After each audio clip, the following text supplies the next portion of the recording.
and welcome to Purposeful Empathy, a show dedicated to conversations with people who want to grow and spread empathy throughout the world. Yeah. Today I'm joined by Dr. Parag Mankeekar to discuss RealLives, an online life simulator with over 1 million users which aims to promote global empathy.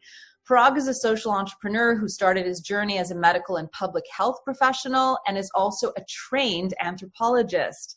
Through his work, he's tackled disaster management and terrorism.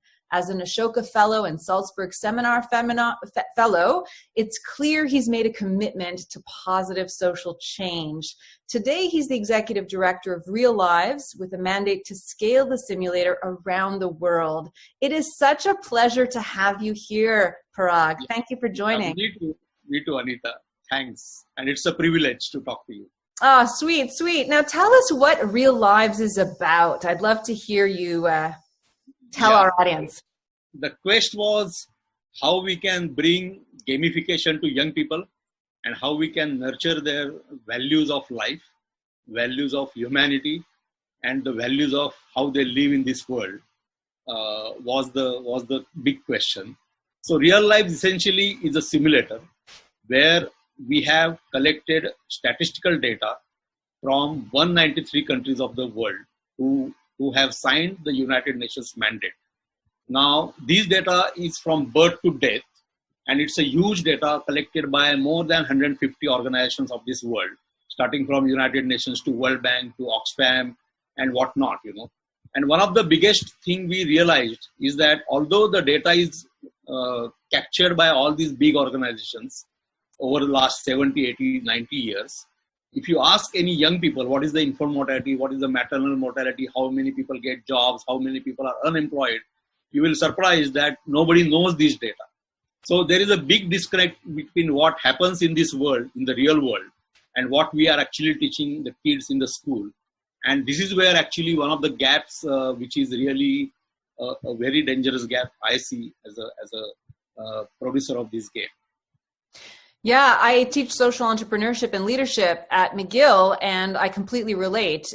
Very well-educated young people who do not understand the magnitude of some of these problems. I can certainly understand. The another thing is, if you don't see the problem, if you don't see the data or the statistical data of a country like, say, Rwanda or Kenya or maybe North Korea or even US or even in India, Germany, whatever it is, if people don't see this data, how they are going to identify the challenges they are going to resolve. And this is where the gaps are.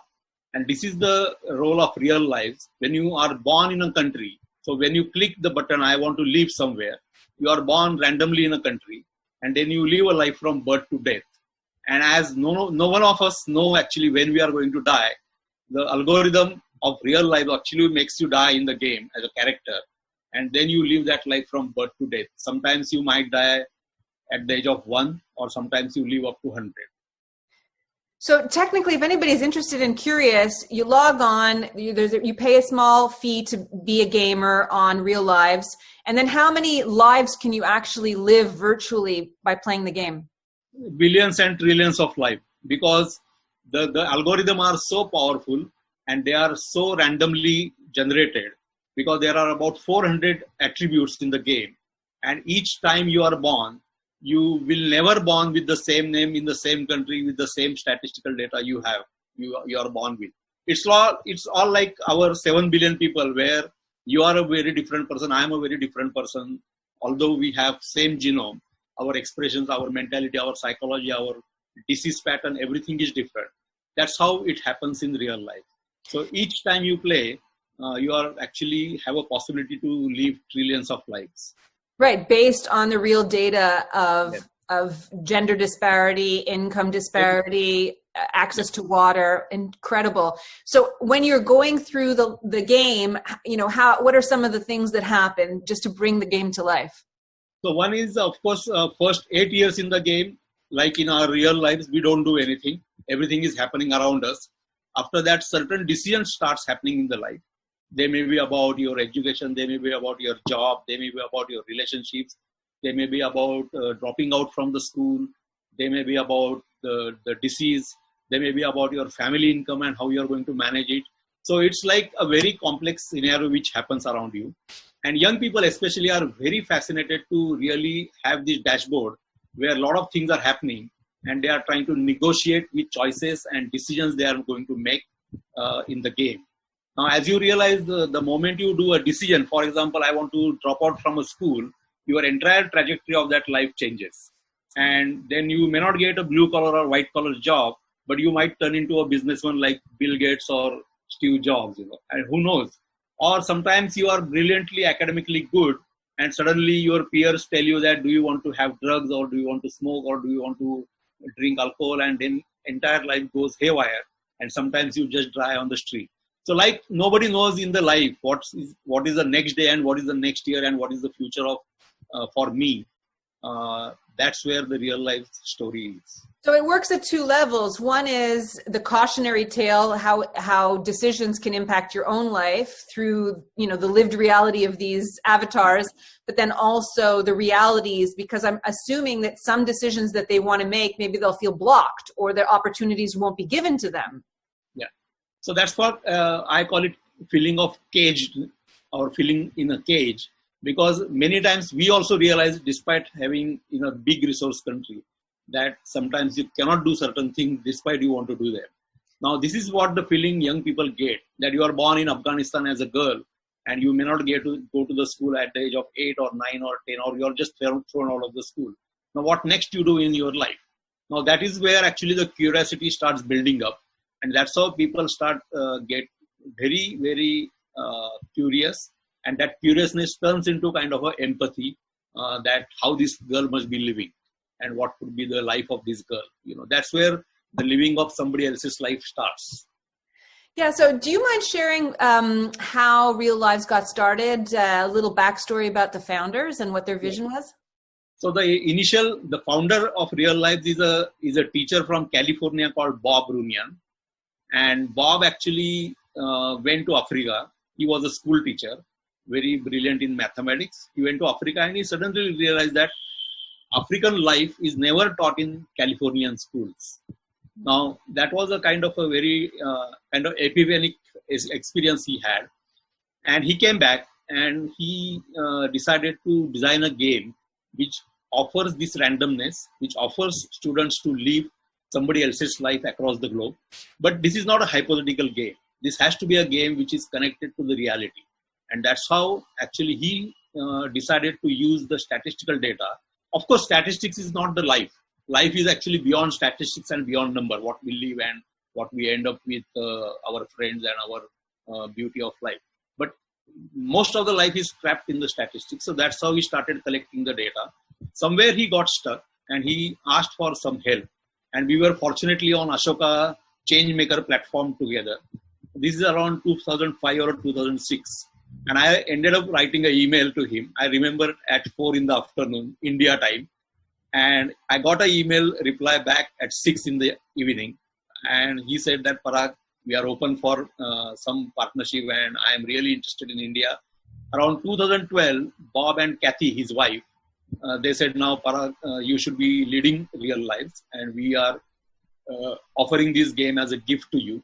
And that's how this game came completely to my company. So you're taking the best of the humanities and the best of new technology and big data and combining it for a really exciting user experience. So tell me a little bit about how RealLives is being deployed within schools and sort of within education. So when we go to the schools are currently using RealLives in many departments. For example, RealLives has data of economics, RealLives has data of geographies, RealLives has data about humanity, RealLives data has diseases. There are more than 200 diseases in the game.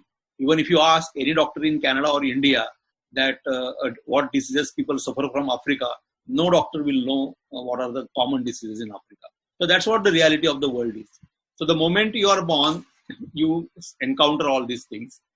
So teacher use this in many ways. And one of the reactions we are getting from the teacher or from the students is that this game makes us think. Now that's a big reaction I keep hearing from Korea, Australia, Singapore.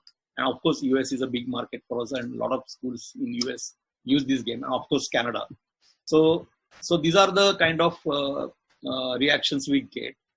The most important is that because it's a game, we allow teachers to be creative and innovative in the classrooms. For example, I'll give one example from Canada. So there is a baby cry sound when you are born in the game. Now, this baby cry was very debatable subject even within my team, that should we really include this sound in the game. So the moment you are born, you hear that baby cry. So we just did that. And then we got an email from a school in Canada, Nova Scotia, I guess. They said that the teacher said the students are fascinated when they hear this sound. The entire classroom, the environment changes. So he started thinking, how he can use this particular potential of human beings. And then they did a workshop on crying with students. And they said actually why people cry. And they found more than 100 reasons why people cry. Some people cry even when they are happy. Some people are extremely sad and they cry. Some people don't even cry actually in their life. So these are the shades of cry. And then they said actually, okay, if this is the category, then how you can help this person in one way or other. Now this never came to me as a game designer or to the BOM. But this is what happens in the classroom, that because the teachers are extremely capable and they are extremely innovative and creative in the classroom. They are very passionate and they are motivated to do something very different than teaching just a syllabus. So this is how RealLives brings very interesting things into the classroom. I can tell you're very, very passionate. I understand your theory of change behind RealLives, but what evidence do you have that it's working? Yeah. So, Anita, we are not a university like you. We are a small group of very passionate people who want to really change education, bring this revolution in the education, that how it can be changed. And how the young people can be really empathetic, they understand life, they understand sustainability, and they become change makers. So towards the journey, actually, building evidence was very difficult. But fortunately, a lot of researchers across the globe started researching RealLives, because there was a big media news in PC Gamer and a lot of other very commercial gaming magazines about this game. And even the media people, journalists, started telling us that one journalist from PC Gamer told us that when he played the game for the first time, he ended up crying, which I could not believe. That somebody is playing a text simulation game. There is no graphics, there is no animation, there is no sound. And just because the brain starts thinking the life of somebody else's, somebody other person in the world, this person started crying. So there is a lot of research which happened. So one very powerful research paper is from Santa Clara University in California by Professor Bakhan. And this is the first evidence where the title of the paper is How RealLives Promotes Global Empathy. And this is a research which she has done in Californian schools. And this is a very powerful research. There are more than 10 research papers on RealLives right now. And there is a PhD on RealLives by a German girl, Annika Struppert. I never met her, I never even saw her. But she has done her PhD, doctoral thesis on RealLives. And this is very interesting, where she has studied schools from Australia, Switzerland, and California. So we got a very cross-cultural, horizontal study where how teachers and students react to RealLives in a different cultural context. So you've raised a few issues. I just wonder if you could speak to sort of some of the critiques possibly that RealLives is potentially voyeuristic, a bit of tragedy porn, given the stats are overwhelmingly that people, are struggling, and issues around the big data and privacy. Could you speak to all of that? The reality of the world is that most of the people are poor. Now, if you are in Canada and I'm in Pune or I'm in Mumbai and Delhi or New York, we don't see this poverty anywhere. We don't see anyone dying with diarrhea. When 16 million kids are dying every year with diarrhea. Being a doctor, I have not seen one child in my life dying with a diarrhea. So that's the reality we are so away from. Now, imagine a school where there is a school building and students come from home and they go to the school and they are trapped in the school for 8 hours or 10 hours and then they just go home or they go to the restaurant for dinner and lunch, whatever. So that's the only life we have. Now, if we really start moving across and we start meeting people and start talking to them on the road and everywhere, I think people are encountering huge challenges in their life. And these challenges we never imagine how they must be tackling with that. So I think the reality of the world is really, really shocking. The data is, of course, real data. So we are not trying to hypothesize something or make something dramatic out of it. It's random. So what happens in the game is actually happening in the real world. Well, it's been a delight and a privilege to hear all about Real Lives, and I wish you nothing but the success that it deserves to scale globally, and I look forward to supporting your work however I can. Thank you. Thank you, Anita.